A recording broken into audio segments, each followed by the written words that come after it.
பாடசாலை மாணவர்களுக்கான அப்பியாச கோப்பிகள் தமிழரசு கட்சியின் பாராளுமன்ற உறுப்பினர் ஸ்ரீதரன் அவர்களினால் வழங்கி வைக்கப்பட்டன.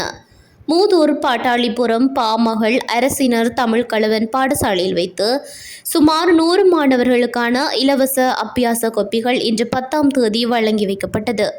கனடா திருமுருகன் கோயில் நிதி அனுசரணையில் இவ்வுதவியானது வழங்கப்பட்டுள்ளது.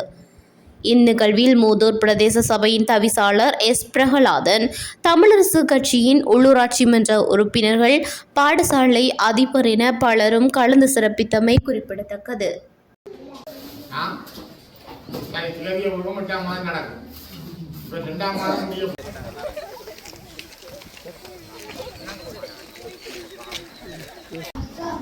வணக்கம்.